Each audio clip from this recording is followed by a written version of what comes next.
श्री कृष्ण कहते हैं, स्त्री का कौन सा अंग रात को बड़ा हो जाता है, पत्नी पति को धोखा क्यों देती है। एक बार देवर्षि नारद आकाश में भ्रमण कर रहे थे, तब उन्होंने देखा कि एक स्त्री जो पहले से विवाहित है वह पराये पुरुष के साथ संबंध बना रही है। फिर देवर्षि नारद अपने मन में सोचने लगे कि जो एक स्त्री अपने पति के लिए करवा चौथ का व्रत रखती है, उसकी लंबी आयु के लिए भगवान से विनती करती है, और वही स्त्री दूसरे पुरुष के साथ संबंध कैसे बना सकती है। यह प्रश्न नारद जी को बहुत परेशान कर रहा था। तब देवर्षि नारद ने सोचा कि इसका उत्तर मुझे भगवान श्री कृष्ण अवश्य देंगे। तब देवर्षि नारद भगवान श्री कृष्ण के पास आते हैं और भगवान श्री कृष्ण को प्रणाम करते हुए कहते हैं, हे प्रभु, आज मेरे मन में एक प्रश्न उठ रहा है, उसी का निवारण करने के लिए मैं आपके पास आया हूँ।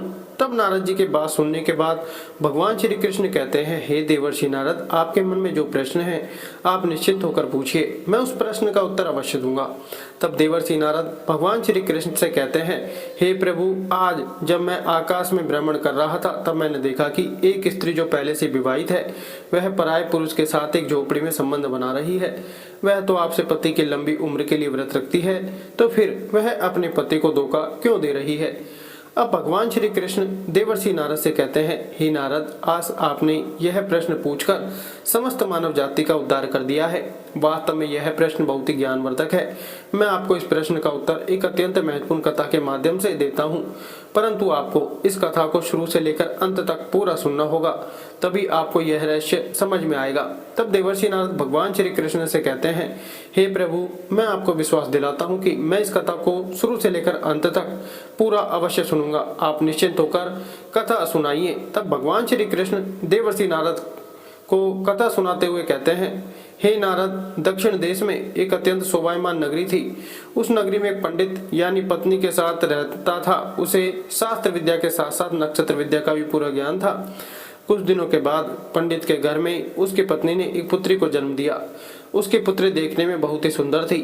अब उस पंडित से अपनी पुत्री की जन्म कुंडली देखी तो वह बहुत घबरा गया, परंतु उसने अपनी पत्नी से कुछ नहीं बताया, क्योंकि उसकी पत्नी ने हाल ही में प्रसव किया था और वह अपनी पुत्री को देखकर उससे बहुत प्रसन्न थी। तो वह पंडित अपनी पत्नी को ऐसे प्रसन्न देखकर उससे कुछ नहीं कहता है और वह अपनी पुत्री का नाम मोहिनी रखता है। मोहिनी अपने माता पिता की लाडली पुत्री बन गई थी। अब देखते ही देखते उस पंडित की पुत्री कब विवाह के योग्य हो गई पता ही नहीं चला। अब उस पंडित को अपनी पुत्री के विवाह की चिंता सताने लगी। वह पंडित अपनी पुत्री की जन्म कुंडली को देखकर बहुत घबराया हुआ था, क्योंकि उसकी जन्म कुंडली में एक बहुत बड़ा दोष था। इसलिए वह अपनी पुत्री का विवाह किसी से भी करने से डर रहा था। जब भी उस पंडित की पत्नी अपनी पुत्री के विवाह के बारे में बात करती तो वह पंडित उस बात को टाल देता था, क्योंकि उसकी पुत्री की कुंडली में ऐसा दोष था कि जो भी उसकी पुत्री से विवाह करेगा उसकी 2 से 3 साल के भीतर ही मृत्यु हो जाएगी। इस वजह से वह पंडित अपनी पुत्री का विवाह किसी से भी करने से डर रहा था। उस पंडित की पत्नी को इसके बारे में कुछ भी पता नहीं था। अब ऐसे ही कुछ दिन बीत गए। फिर पंडित की पुत्री को देखकर गांव और मोहल्ले के लोग भी अब उस पंडित की पत्नी को ताना देने लगे। एक दिन पंडित की पत्नी को शांता नाम की एक स्त्री ने अपने पास बुलाया और उससे कहा, बहन, तुम अपनी पुत्री मोहिनी का विवाह क्यों नहीं कर रही हो। मोहल्ले के लोग तुम्हारे पति को बहुत ही भला बुरा बोलते रहते हैं कि एक जवान बेटी को घर पर बिठा रखा है, उसका विवाह भी नहीं कर रहे हैं।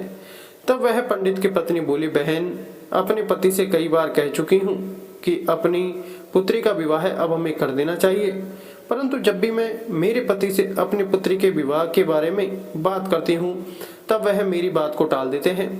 बहन, आज मैं अपनी पुत्री के विवाह की बात अपने पति से अवश्य करूँगी।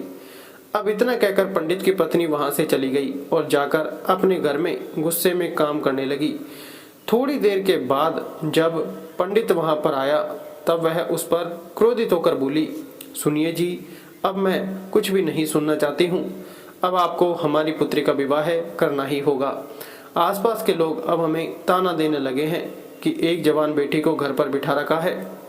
अब वह पंडित अपनी पत्नी से कैसे कहता कि उसकी पुत्री जिससे विवाह करेगी उसकी मृत्यु हो जाएगी। पत्नी की बात सुनने के बाद पंडित को भी लगा, चलो अब अपनी बेटी का विवाह कर देते हैं और उसके लायक एक वर को ढूंढते हैं। फिर क्या था, कुछ दिनों बाद उस पंडित ने अपनी पुत्री का विवाह कर दिया। विवाह के बाद उसकी पुत्री का जीवन कुछ दिनों तक तो सही चला, परंतु कुछ दिनों के बाद ही उसके पति की मृत्यु हो गई। जब यह बात उस पंडित और उसकी पत्नी को पता चली तो पंडित को तो पहले से ही पता था कि मेरी पुत्री जिससे विवाह करेगी उसकी मृत्यु हो जाएगी, परंतु अभी भी उस पंडित ने अपनी पत्नी को यह बात नहीं बताई। अब पति के बिना उस पंडित की पुत्री का ससुराल में कोई नहीं था, इसलिए वह अपने पिता के घर आ गई।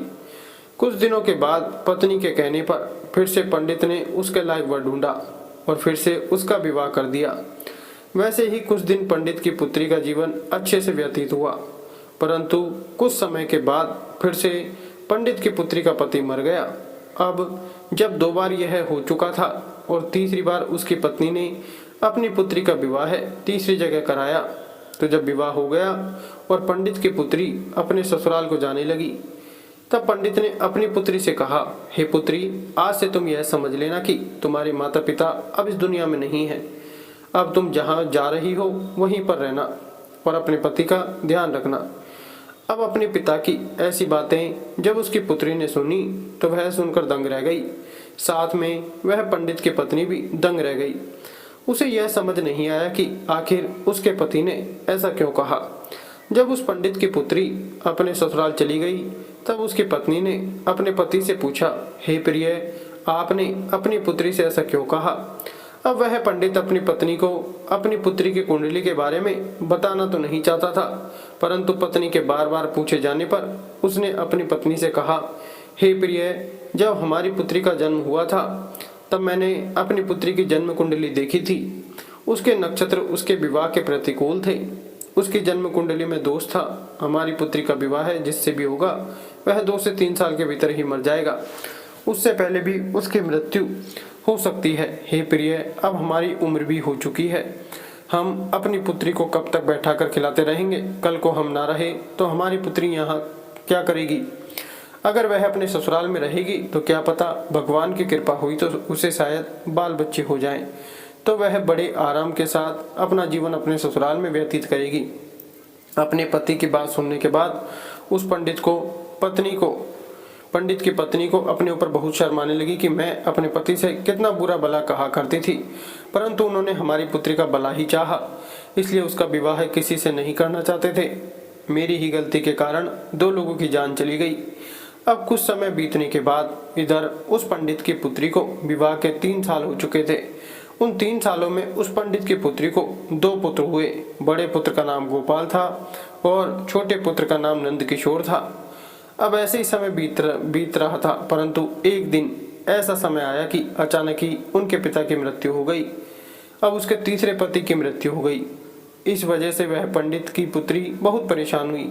अब वह अपनी दोनों संतानों के साथ ही अपने घर पर अपने बच्चों का पेट पालने लगी, क्योंकि उसके पिता ने उसे मायके आने से मना कर दिया था। इस वजह से वह अपने पिता के घर भी नहीं जा सकती थी।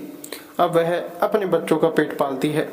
कुछ समय बाद उस पंडित की पुत्री के जो पुत्र थे वह बड़े हो चुके थे और अपने कार्य को स्वयं करने लगे थे। बड़ा वाला बेटा गोपाल अब एक व्यापारी बन चुका था और शहर में उसका खुद का एक व्यापार था। गोपाल का एक बहुत ही अच्छा दोस्त था, उसका नाम समीर था। वह उसके बगल वाले गांव में रहता था। गोपाल का छोटा भाई नंदकिशोर अब भी पढ़ाई कर रहा था। जब गोपाल बड़ा हो गया और अपने पैरों पर खड़ा हो गया तो उसकी माँ ने उसका विवाह पास के गांव की एक लड़की जिसका नाम मीनाक्षी था उससे कर दिया। मीनाक्षी बहुत ही शर्मीली लड़की थी। वह जितनी शर्मीली थी उतनी ही रूपवती थी। गोपाल की पत्नी बनने के सारे गुण मीनाक्षी के अंदर विद्यमान थे। मीनाक्षी जिस गांव से भी उसी गांव में समीर रहता था। जब गोपाल की शादी हो गई तो कुछ दिनों के बाद गोपाल फिर से व्यापार के सिलसिले में अपनी पत्नी मीनाक्षी को गांव में अपनी मां की सेवा के लिए छोड़कर शहर अपने व्यापार को संभालने के लिए चला गया। गोपाल यह समझता था कि अभी उसका छोटा भाई पढ़ रहा है, इसलिए उसकी पढ़ाई में कोई विघ्न न आए, उन्हें समय पर खाना पानी मिलता रहे, जिससे वह समय पर सभी काम कर पाए। और उसकी माँ की भी अब उम्र हो चुकी थी, जिससे उन्हें भी कार्य करने में तकलीफ होती थी। इसलिए गोपाल ने अपनी पत्नी मीनाक्षी को गांव में छोड़ने का फैसला किया था। जब भी मीनाक्षी को कुछ चाहिए होता तो गोपाल समीर से कहकर मीनाक्षी को वह चीज़ दिलवा दिया करता था। यदि मीनाक्षी को कहीं आना जाना भी होता था तो गोपाल समीर से कहकर मीनाक्षी को उस जगह पहुंचा दिया करता था। मीनाक्षी भी शुरुआत में अपनी सासू माँ की बहुत सेवा करती थी और अपने पति गोपाल से अत्यधिक प्रेम करती थी। अब समय ऐसे ही बीतता रहा। अब अचानक से एक दिन समीर गोपाल के घर आया। उस दिन गोपाल की पत्नी मीनाक्षी घर पर कोई कार्य कर रही थी। तब उसने बाहर से आवाज़ लगाई कि भाभी कहाँ हो, बाहर आओ, आपके पिताजी की तबीयत बहुत ख़राब है और उन्होंने तुरंत मुझे आपके पास भेजा है और वह आपसे मिलना चाहते हैं। जब मीनाक्षी ने समीर की इतनी बात सुनी तो वह भागती हुई समीर के पास पहुंची। अब इतने में मीनाक्षी की सासू माँ भी आ जाती है। जब वह समीर को बाहर देखती है तो वह समीर के घर आने का कारण पूछती है। तब समीर कहता है कि माँ जी, मीनाक्षी भाभी के पिताजी की तबीयत बहुत ख़राब है और उन्होंने मुझे अतिशीघ्र इन्हें लाने के लिए भेजा है, इसलिए मैं यहाँ आया हूँ। जब मीनाक्षी की सास ने समीर की बात सुनी तो वह मीनाक्षी से कहने लगी कि बेटी जल्दी जाओ और अपने पिताजी की देख रेख करो। तभी मीनाक्षी समीर के साथ उसकी मोटरसाइकिल पर बैठकर अपने गांव की ओर चली जाती है। घर जाकर उसने अपने पिताजी की अच्छी तरह से देखभाल की और धीरे धीरे उसके पिताजी के स्वास्थ्य में सुधार आने लगा। अब मीनाक्षी का पति बाहर रहता था, वह अपने मायके आ चुकी थी, इसलिए वह अपने पिताजी की देखरेख में लगी रहती थी। उधर समीर भी रोजाना मीनाक्षी के पिताजी का हालचाल पूछने के लिए मीनाक्षी के घर आया करता था। मीनाक्षी को समीर के अंदर अब अच्छाई दिखने लगी थी। अब उसे समीर के प्रति लगाव होने लगा। वह मन ही मन समीर से प्रेम कर बैठी, परंतु वह समीर के मन के कपट को नहीं जान सकी, क्योंकि समीर एक अय्यास लड़का था। वह कोई काम भी नहीं करता था और तो और उसे जुए की बहुत बड़ी लत थी। साथ में वह स्त्रियों के साथ गमन भी करता था। वह अपनी वासना की पूर्ति के लिए वेश्याओं के साथ गमन करता था। मीनाक्षी को यह बात पता नहीं थी। समीर की नज़र जब मीनाक्षी के ऊपर आ चुकी थी, इधर मीनाक्षी भी समीर से प्यार करने लगी थी। अब मीनाक्षी के पिताजी भी ठीक हो गए, लेकिन मीनाक्षी तो कुछ अलग ही सोच बैठी थी। समीर रोज मीनाक्षी के घर पर आया करता था, इसलिए मीनाक्षी और समीर रोज घूमने के लिए जाया करते थे। एक दिन जब वह दोनों घूमने के लिए गए हुए थे, तब मीनाक्षी ने समीर से कहा कि समीर, अगर तुम मेरी बात का बुरा न मानो तो मैं तुमसे एक बात कहना चाहती हूँ। तब समीर ने मीनाक्षी से कहा कि कहो भाभी, मैं आपकी बात का कभी बुरा नहीं मानूंगा। समीर ने ऐसा जताते हुए बोला कि जैसे वह दूध का धुला हुआ हो। जब समीर के मुंह से मीनाक्षी ने भाभी शब्द सुना तो वह गुस्से में बोली कि समीर, आज के बाद कभी भी तुम मुझे भाभी कहकर नहीं बुलाओगे, अन्यथा यह तुम्हारे लिए अच्छा नहीं होगा। अब समीर ने कहा ठीक है, फिर मैं आपको क्या कहकर बुलाऊंगा। अब समीर की बात टालते हुए मीनाक्षी ने कहा, समीर, सच बात तो यह है कि मैं तुमसे अब बहुत प्रेम करती हूँ। जैसे ही समीर ने मीनाक्षी के मुंह से प्रेम शब्द सुना तो उसके मन में खुशियों के पटाखे फूटने लगे और वह मन से गदगद हो गया कि चलो अब तो मेरा काम हो गया। अब वेश्याओं के गमन में मेरे पैसे भी खर्च नहीं होंगे और मैं घर बैठे मीनाक्षी से प्रेम कर पाऊंगा। समीर तो मीनाक्षी को चाहता ही था कि वह उसकी हो जाए और वैसा ही हुआ। अब धीरे धीरे बात बढ़ती गई और मीनाक्षी समीर के प्यार के जाल में फंसती गई। अब धीरे धीरे बात इतनी बढ़ गई कि सच में उन दोनों के बीच में गहरा संबंध बना। अब कुछ दिन बाद जब मीनाक्षी के ससुराल से बुलावा आया तो समीर से मिलने के लिए मीनाक्षी ने उसे फिर से एक दिन झोंपड़ी पर बुलाया। तब मीनाक्षी ने समीर से कहा कि समीर, मेरे ससुराल से बुलावा आया है, अब शायद मैं तुमसे ना मिल सकूं, इसलिए जब भी मुझे तुम्हारी याद आएगी तो मैं तुमको एक पत्र लिखूंगी और तुम मुझसे मिलने के लिए मेरे ससुराल आ जाना। अब समीर तो वासना का आदी तो था ही, इसलिए समीर मीनाक्षी की बात मान जाता है और मीनाक्षी समीर से इतना कहकर घर आ जाती है। अब मीनाक्षी के पिता मीनाक्षी को उसके ससुराल छोड़ने के लिए फिर से समीर के घर जाते हैं, क्योंकि मीनाक्षी का कोई भाई नहीं था और ना ही कोई बहन थी। इसलिए मीनाक्षी को ससुराल ले जाने के लिए मीनाक्षी के पिता को और कोई उचित व्यक्ति नहीं लगा, इसलिए वह समीर को बुलाने के लिए गए। जब उसके पिता समीर के घर पहुंचे तब उन्होंने समीर से कहा कि बेटा, तुम मेरी पुत्री मीनाक्षी को उसके ससुराल छोड़ाओ। उसके घर से बुलावा आया है। जब समीर ने मीनाक्षी के पिता के मुंह से यह बात सुनी तब उसने कहा कि ठीक है पिताजी, मैं मीनाक्षी को उसके ससुराल छोड़ दूंगा। अब क्या था, समीर मीनाक्षी को उसके ससुराल छोड़ आता है और मीनाक्षी अपने ससुराल चली जाती है। जैसे ही 2-3 दिन बीतते हैं तो अब मीनाक्षी को समीर की बहुत याद आती है, क्योंकि वह जब अपने घर पर थी तो वह रोज झोपड़ी में समीर से मिलने के लिए जाया करती थी। इसलिए अब वह वासना की पूर्ति के लिए समीर को पाना चाहती थी, उससे मिलकर एक बार उसके साथ संबंध बनाना चाहती थी, क्योंकि गोपाल तो अपने घर से दूर शहर में ही रहता था, वहाँ पर अपना कार्य करता था। मुश्किल से 3-4 महीने में एक बार गोपाल अपने घर आता था और 4 से 5 दिनों के बीच ही वह फिर से चला जाता था। एक दिन जब मीनाक्षी से रहा नहीं गया तो मीनाक्षी ने समीर को एक खत लिखा। मीनाक्षी ने उस खत में लिखा कि समीर, मुझे तुम्हारी बहुत याद आ रही है। मुझे ऐसा लगता है कि मैं अब तुम्हारे बिना नहीं रह सकती, इसलिए आज तुम मुझसे मिलने के लिए मेरे घर पर आ जाओ। अब क्या था, जब समीर को मीनाक्षी का खत मिला तो वह फौरन मीनाक्षी से मिलने के लिए चल दिया। अब समीर और मीनाक्षी दोनों साथ साथ घूमने के लिए चल दिए। मीनाक्षी की सास को यह सब पसंद नहीं आ रहा था कि उसकी बहू किसी पराये पुरुष के साथ ससुराल में ही घूमे। अपने मायके में घूमती तो बात अलग थी, परंतु वह ससुराल में ही किसी पराये पुरुष के साथ घूम रही थी, वह उसे बिल्कुल भी अच्छा नहीं लग रहा था। समीर भी मीनाक्षी से मिलकर चला जाता है और फिर से 3-4 दिन बाद वह वापस आता है। जब यह घटना 6-7 बार हुई तब उसकी सास ने एक दिन मीनाक्षी से कहा, मीनाक्षी ऐसा नहीं चलेगा, जब तक मेरा पुत्र अब घर नहीं आ जाता तब तक तुम घर पर किसी को नहीं बुला सकती, चाहे वह तुम्हारे मायके से आने वाले तुम्हारे पिताजी हों या फिर कोई और। अब मीनाक्षी ने जब अपनी सास की इतनी बात सुनी तो वह बहुत क्रोधित हुई, लेकिन वह कुछ नहीं बोल सकी। अब अगले दिन मीनाक्षी ने समीर को खत लिखा कि समीर, अब तुम मुझसे मिलने के लिए कुछ दिन बाद आना, क्योंकि मेरी सास को अब मुझ पर शक होने लगा है। जब मेरी सास घर पर नहीं रहा करेगी तो ही मैं तुमको बुलाऊंगी। उधर समीर भी अपनी काम वासना को रोक नहीं पा रहा था और इस बीच मीनाक्षी की सास एक दिन कुछ दिनों के लिए तीर्थ स्थल पर चली जाती है। फिर क्या था, अब तो मीनाक्षी को जैसे छूट ही मिल गई थी।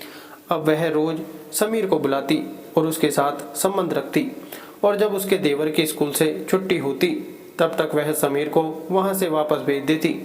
एक दिन की बात है, जब मीनाक्षी ने समीर को अपने घर पर बुला रखा था तब अचानक से मीनाक्षी का देवर नंदकिशोर वहां पर आ जाता है। तब वह क्या देखता है कि उसकी भाभी मीनाक्षी समीर को रसोई घर में बिठाकर खाना परोस रही है। अब नंदकिशोर को समीर के चरित्र के बारे में सब कुछ पता था। वह जानता था कि समीर किस प्रकार का लड़का है और वह कौन कौन से कार्य करता है। इसलिए नंदकिशोर ने अपनी भाभी से कहा, भाभी, आप किसी ऐरे गहरे को इस प्रकार घर पर नहीं बुला सकती, और शायद आप इसके चरित्र के बारे में नहीं जानती, तभी आप इससे बड़े प्रेम से बात करती हैं, और आप इसके साथ जो घूमती हैं वह भी आप बहुत गलत करती हैं। आप इसका साथ छोड़ दो, नहीं तो मैं आपकी शिकायत भैया से कर दूंगा। जब समीर ने नंदकिशोर की ऐसी बात सुनी तो वह गुस्से में वहां से चला गया। मीनाक्षी को अपने देवर नंदकिशोर की बात पसंद नहीं आई। मीनाक्षी तुरंत भागकर बाहर गई और समीर से बोली, समीर, तुम गुस्सा मत करो, मैं नंदकिशोर को सबक अवश्य सिखाऊंगी, मैं इसका बदला अवश्य लूंगी। समीर ने कहा, ठीक है मीनाक्षी, अगर तुम ऐसा कहती हो तो ठीक है, अन्यथा मैं अब यहाँ कभी नहीं आऊँगा। इतना कहकर समीर वहाँ से चला गया और मीनाक्षी भी घर के अंदर आ गई। अब वह सोचने लगी, अगर यह नंदकिशोर घर पर रहेगा तो जरूर मेरे और समीर के बीच में रुकावट बनेगा। मैं एक काम करती हूँ, इस नंदकिशोर को जहर देकर मार देती हूँ, तब हमारे बीच की रुकावट और कोई नहीं बने।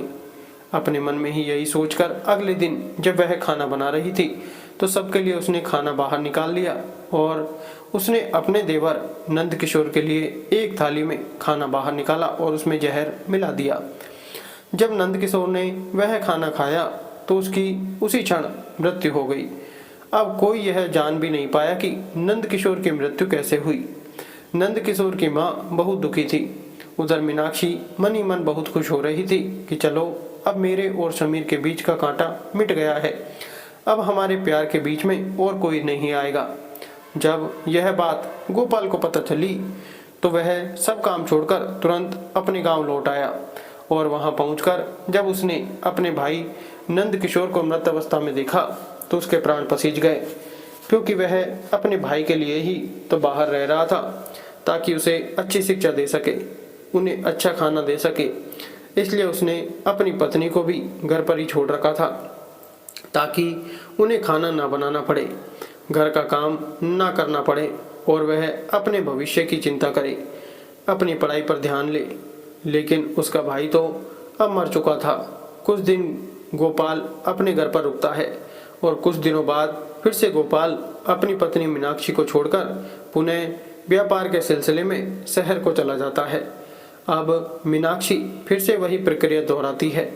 कुछ दिन ऐसे ही बीतते हैं तो मीनाक्षी की सास ने मीनाक्षी से कह दिया कि देखो मीनाक्षी, हमारे घर पर यह सब नहीं चलेगा। अगर दोबारा ऐसा कुछ हुआ तो मैं तुम्हारी यह बात गोपाल से शिकायत कर दूंगी। जब मीनाक्षी ने अपने प्रेमी समीर के बारे में ऐसा सुना तो वह भी जोर से बोली कि जाओ, जिसे बताना है बता दो, मैं किसी से डरती नहीं हूँ, मेरा कोई कुछ नहीं कर पाएगा। हाँ, मैं समीर से प्यार करती हूँ।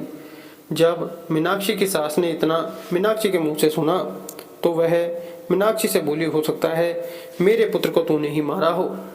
जब तू ऐसा कह सकती है तो मेरे पुत्र को भी मार सकती है।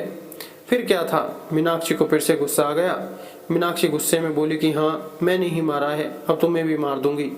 अगर तुम मेरे और समीर के प्यार के बीच में आई तो मैं तुमको भी मार दूंगी। अचानक से एक दिन गोपाल को पता चला कि उसकी माँ की मृत्यु हो गई है तो वह सब कुछ छोड़कर गांव चलाता है और वह देखता है कि उसकी माँ की मृत्यु हो चुकी है। जब मीनाक्षी का पति मीनाक्षी से पूछता है तो वह कुछ नहीं कहती है, लेकिन गोपाल को अब मीनाक्षी के ऊपर शक हो रहा था। गोपाल के बहुत पूछने के बाद मीनाक्षी सच बताती है कि मैं समीर नाम के लड़के से प्यार करती हूँ। आपका भाई और आपकी माँ मेरे प्यार के बीच में रुकावट बन रहे थे, इसलिए मैंने इनके खाने में जहर मिलाकर इनको बारी बारी से मार दिया है। हाँ, मैं समीर से प्यार करती हूँ। जैसे ही गोपाल ने अपनी पत्नी के मुंह से यह बात सुनी कि वह समीर से प्यार करती है, समीर जो कि गोपाल का एक बहुत ही अच्छा दोस्त था, फिर गोपाल ने अपनी पत्नी मीनाक्षी से कुछ नहीं कहा। वह बस अपनी पत्नी से यह बोला कि मीनाक्षी, जितना जल्दी हो सके तुम मेरे घर को छोड़कर अपने प्रेमी समीर के पास चली जाओ, क्योंकि वही तुम्हारे लायक है और वही अब तुम्हारी अच्छे से देखभाल करेगा। अब तो मीनाक्षी को छूट मिल गई थी। उधर समीर भी आ चुका था। वह समीर के साथ उसके घर जा पहुंची। अब कुछ दिन तो ठीक ठाक से गुजरे। फिर कुछ दिनों के बाद मीनाक्षी को पता चला कि समीर बहुत ही नीच आदमी है। वह पराई औरतों पर अपनी गंदी नजर रखता है और उसके यहाँ बकरी का एक तबेला है, वह बकरी भी चराता है। अब तो मीनाक्षी अपने प्रेमी समीर के साथ बकरी चराने लगी और अपने भाग्य को कोसने लगी और सोचने लगी कि मैं कहाँ फंस गई, कहाँ मैं एक रानी की तरह अपना जीवन व्यतीत कर रही और कहाँ वासना के चक्कर में फंसकर अब मैंने अपने जीवन को बर्बाद कर लिया है। अब मेरा बुढ़ापा कैसे कटेगा। यही सोच सोच कर मीनाक्षी ने तो अपना सिर पीट लिया। उधर गोपाल ने एक अच्छी सी स्त्री को देखकर अपना विवाह कर लिया और दोनों साथ साथ रहने लगे। इधर मीनाक्षी समीर के साथ बुरा हाल था। वह अपने भाग्य को कोस रही थी कि उसने यदि गोपाल को धोखा न दिया होता तो आज वह भी एक रानी की तरह राज करती। अब भगवान श्री कृष्ण देवर्षि नारद से कहते हैं, हे नारद, इस स्त्री को आज तक कोई नहीं समझ पाया और ना ही कोई समझ पाएगा। स्त्री एक ऐसा माया जाल है जो समय आने पर बदल जाता है। स्त्री अपनी हो या पराई, उस पर कभी भी भरोसा नहीं करना चाहिए। अब भगवान श्री कृष्ण आगे कहते हैं, हे नारद, अब मैं आपको बताता हूँ कि वह कौन सी एक स्त्री है और वह कौन सा एक पुरुष है जिससे हमेशा दूर रहना चाहिए। ऐसी स्त्री जो पराये पुरुषों के साथ संबंध रखती है, उनके साथ उठती बैठती है और अपने घर को छोड़कर दूसरों के घर पर ध्यान देती है, अपने को पराया और पराये को अपना समझती है, तो ऐसी स्त्री से हमेशा बचकर रहना चाहिए। ऐसी स्त्री अवश्य ही किसी ऐसे जाल में फंसा देगी जहां से निकल पाना अत्यंत कठिन हो जाता है। अब मैं आपको बताता हूं कि स्त्री का वह कौन सा अंग है जो रात को बड़ा हो जाता है। तो उस अंग का नाम है आंख की पुतली। यह एक ऐसा अंग है जो सोने के बाद बड़ा होता है। स्त्री की आंखों की रेटिना एक ऐसा अंग है जो रात के समय बड़ी हो जाती है। धन्यवाद।